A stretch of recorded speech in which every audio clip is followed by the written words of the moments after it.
Good morning students.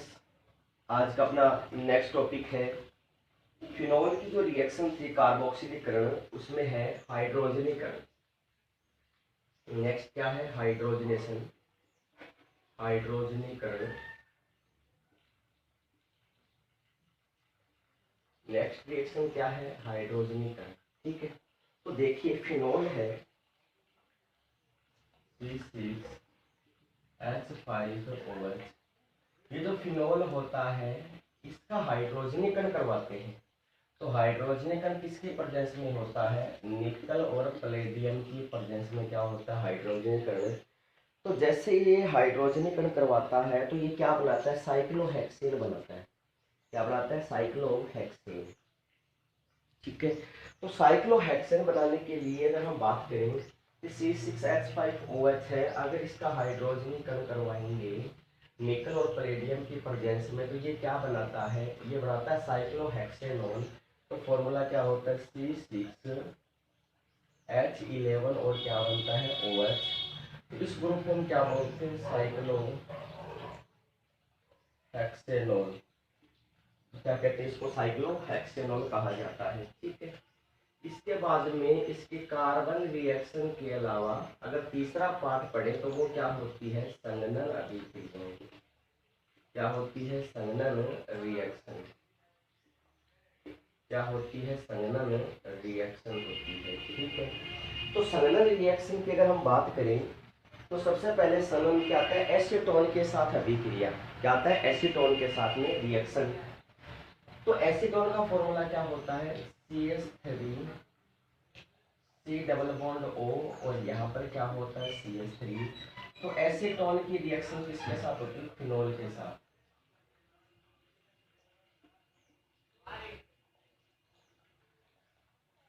किसके साथ reaction होती है? फिनोल के दो मॉलिक्यूल के साथ। ठीक है, तो जैसे ही एसीटोन के साथ में जो फिनोल रिएक्शन करता है तो यहाँ से क्या बाहर निकलता है? H2 अणु। क्या बाहर निकलेगा? H2 अणु बाहर निकलेगा। तो जैसे H2 अणु बाहर निकलता है तो फिनोल है वो एसीटोन के साथ रिएक्शन करता है कंसंट्रेट H2SO4 की प्रेजेंस में। इसकी प्रेजेंस में, H2SO4 की प्रेजेंस में। तो ये क्या बनाता है? ये बनाता है बिस्फिनोल ए बनाता है। तो फॉर्मूला क्या बनता है? देखिए प्रोडक्ट कैसे बनेगा। बिस्फिनोल ए का प्रोडक्ट ये बन गया अपने पास में बेंजीन और यहाँ पर क्या आ गया? OH।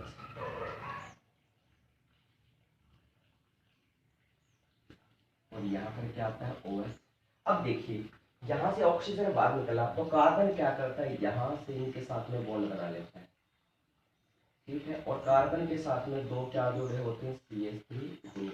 ठीक है, और प्लस में हम क्या दर्शाएंगे? यहाँ पर क्या आएगा? H2। इसको क्या बोलते हैं? बिस्फिनोल ए कहते हैं। क्या बोलते हैं इसको? बिस्फिनोल, बिस्फिनोल ए कहा जाता है।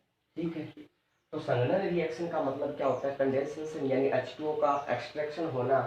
तो कहने का मतलब एसीटोन है, एसीटोन है वो फिनोल के टू मॉलिक्यूल से साथ रिएक्शन करवाएंगे तो कंसंट्रेट H2SO4 के अंदर H2O क्या होता है? निष्कासन होता है। जैसे H2O बाहर निकलता है क्या बनता है? बिस्फिनोल ए बनता है और प्लस में क्या आता है? H2O। तो ये क्या है? संघनन अभिक्रिया। क्या है ये? संघनन अभिक्रिया। इसके बाद हम पढ़ेंगे 3 नंबर, थैलिक एन हाइड्रोक्साइड के साथ है अभिक्रिया। थैलिक एन हाइड्रोक्साइड के साथ रिएक्शन। तो थैलिक एनहाइड्राइड के साथ रिएक्शन देखिए कि थैलिक एनहाइड्राइड के साथ रिएक्शन करवाते हैं तो क्या बनता है? इससे बनता है फिनोल्फिनीन। तो संघनन की नेक्स्ट रिएक्शन क्या है? संघनन की नेक्स्ट रिएक्शन है थैलिक एनहाइड्राइड के साथ अभिक्रिया। इसके साथ अभिक्रिया थैलिक एनहाइड्राइड के साथ। देखिए थैलिक एनहाइड्राइड का फॉर्मूला क्या होता है? Phthalic hydroxide hydride. तो थैलिक एनहाइड्राइड का फॉर्मूला क्या होता है? देखिए आपके पास में क्या है? बेंजीन। ठीक है, ये बेंजीन। यहाँ पर क्या है? C डबल बॉन्ड O क्या है? ऑक्सीजन। और यहाँ पर भी क्या है? C डबल बॉन्ड O क्या आता है? ऑक्सीजन। और यहाँ इन दोनों के बीच में क्या जुड़ी है? ऑक्सीजन। इसे क्या बोलते हैं, थैलिक एनहाइड्राइड, थैलिक एनहाइड्राइड। ठीक है, थैलिक एनहाइड्राइड है वो फिनोल के 2 मॉलिक्यूल से रिएक्शन करता है। इसे फिनोल के 2 मॉलिक्यूल से क्या करेगा, रिएक्शन करेगा। तो फिनोल का फॉर्मूला क्या होता है, देखिए ये हो गया आपके पास में फिनोल, हाइड्रोजन, ये हाइड्रोजन इस बेंजीन में लेता है। ठीक है,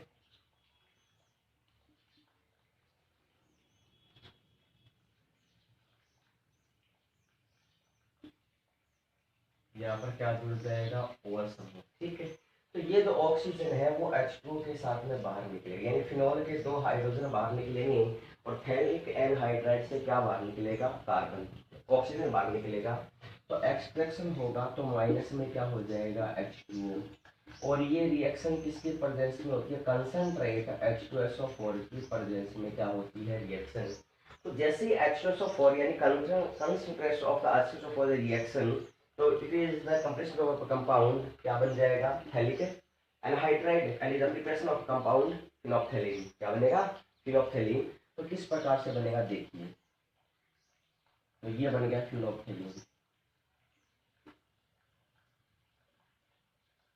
कार्बन, सी डबल बॉन्ड क्या आएगा, ऑक्सीजन, यहाँ पर ऑक्सीजन। अब देखिए, अब ये जो 2 मॉलिक्यूल है फिनोल के, ये क्या करेंगे, इसके साथ में बॉन्ड बनाएंगे।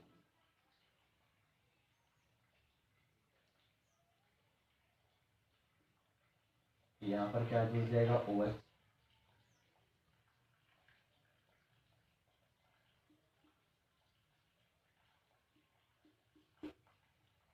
ठीक है, इसे क्या बोलते हैं, फिनोप्थेलीन,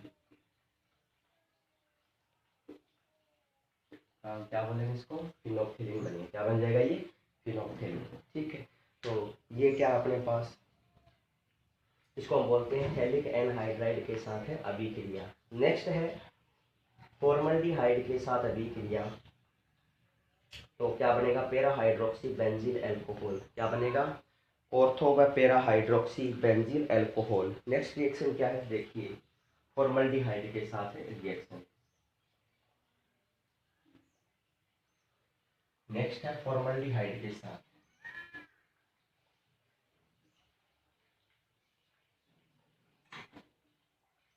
फॉर्मल्डिहाइड की बात करें तो 4 नंबर रिएक्शन अपने पास, फॉर्मल्डिहाइड,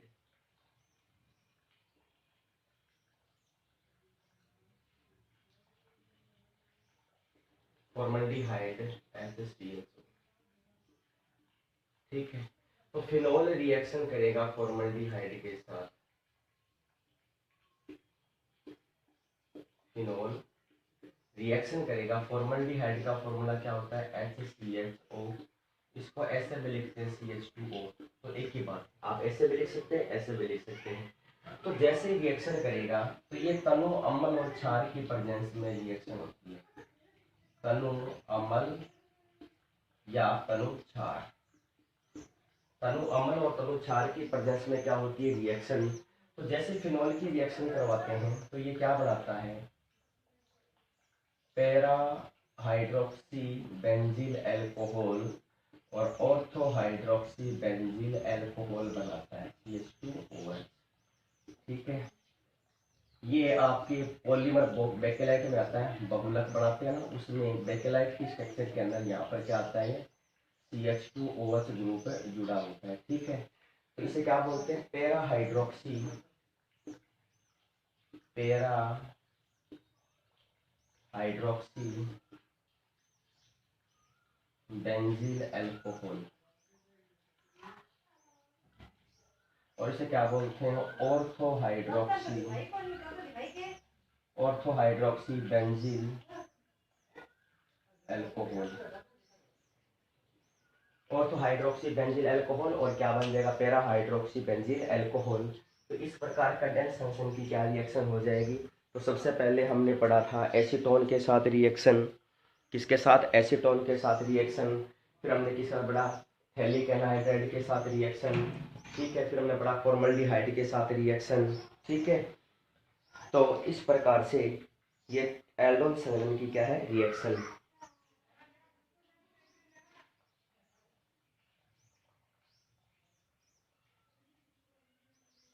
नेक्स्ट आता है अपने पास कीटनाशक। इसका यूज करने में हम काम किस प्रकार से लेते हैं।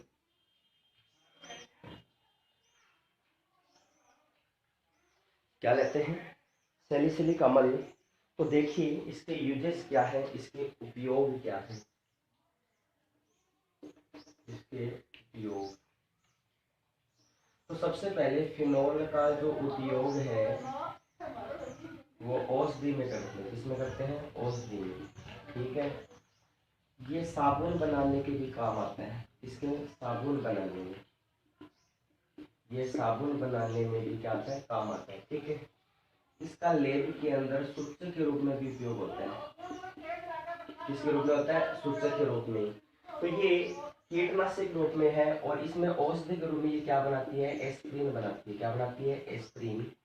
तो एस्प्रिन का निर्माण कैसे होता है देखिए।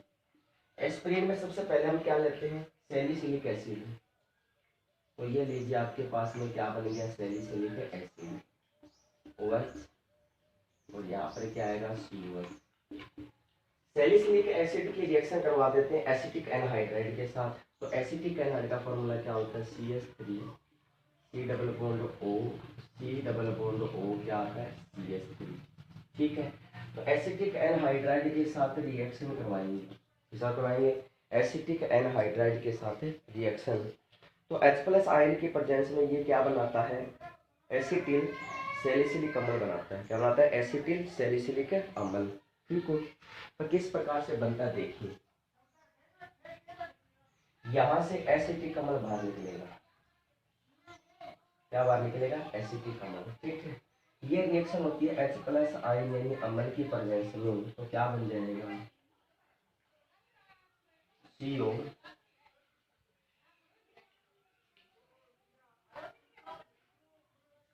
CH3 और यहाँ पर क्या आएगा COH। ठीक है, इसे क्या बोलते हैं एस्प्रिन कहते हैं। क्या बन जाएगी एस्प्रिन। ठीक है, तो ये औषधि के रूप में भी क्या होता है यूज होता है कौन फिनोल। ठीक है, इसके बाद अपना तीसरा पार्ट शुरू होता है। क्या होता है तीसरा पार्ट। तीसरा पार्ट होता है अपना ईथर। क्या होता है ईथर देखिए। नेक्स्ट है ईथर।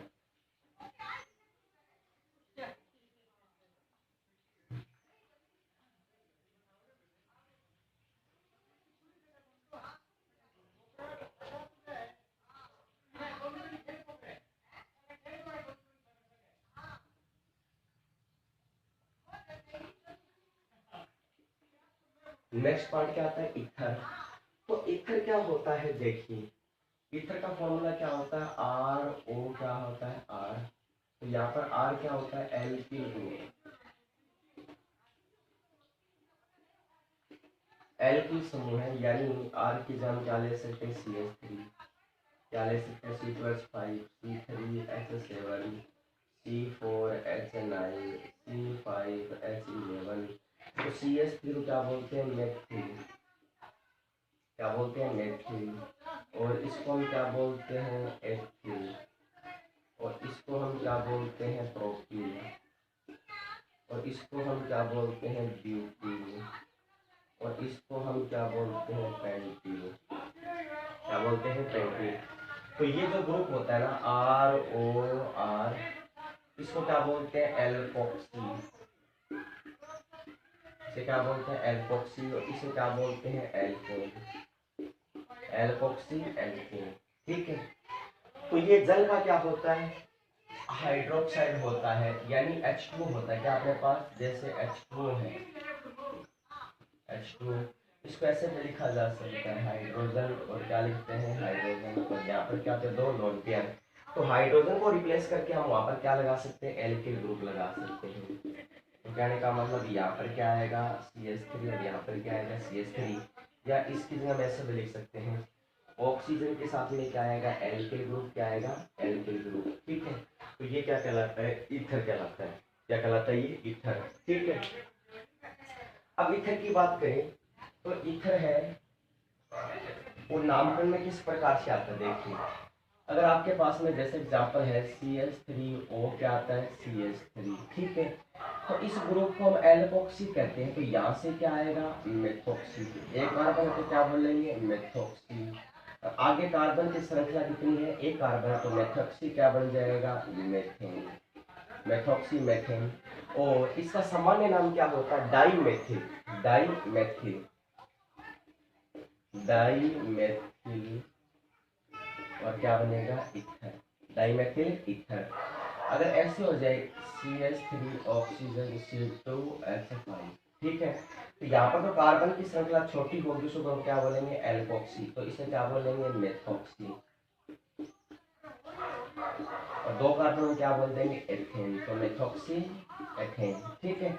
अब ये क्या करें, इसका सामान्य नाम क्या होता है, तो पहले कौन आता है एथिल में ई आता है, और मेथिल में क्या आता है एम, तो नामकरण पहले कौन आएगा ई, तो क्या बोलेंगे एथिल, एथिल मेथिल, और क्या आ जाएगा इथर, एथिल मेथिल और क्या आ जाएगा इथर आ जाएगा, ठीक है। इसे बोलते हैं एथिल मेथिल इथर, ठीक है। अगर ऐसी हो जाए C2H5O क्या आ जाएगा C2H5, इसे क्या बोलेंगे एथॉक्सी, क्या बोलेंगे एथॉक्सी, और क्या बन जाएगा एथेन, तो ये बन जाएगा एथॉक्सी एथेन। या समान नाम क्या हो जाएगा die ethyl, die ethyl, die ethyl, ठीक है। तो कहने का मतलब, अब हम बात करते हैं इथर दो प्रकार की होती है, कितने प्रकार की होती है इथर, इथर दो प्रकार की होती है, कैसे देखिए।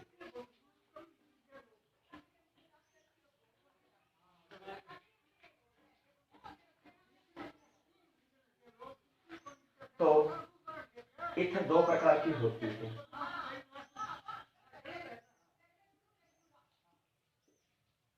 टाइप्स ऑफ इथर, इसमें दो प्रकार की होती है सिमेट्री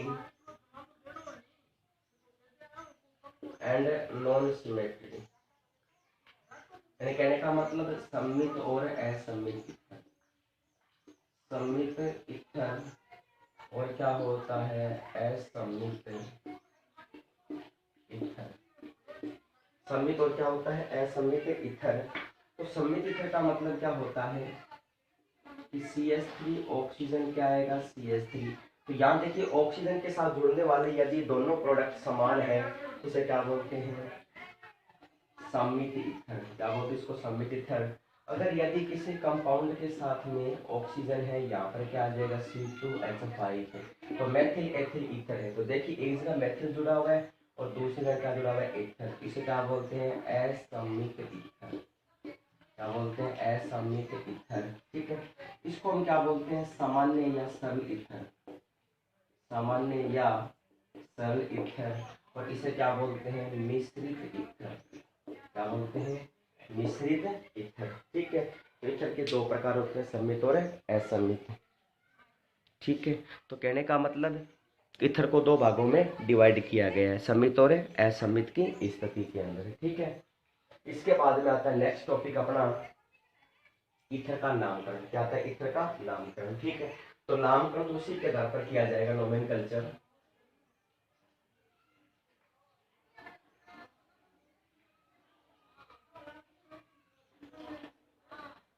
भी नामकरण तो उसी के आधार पर किया जाएगा नोमेनकल्चर, यानी नामकरण,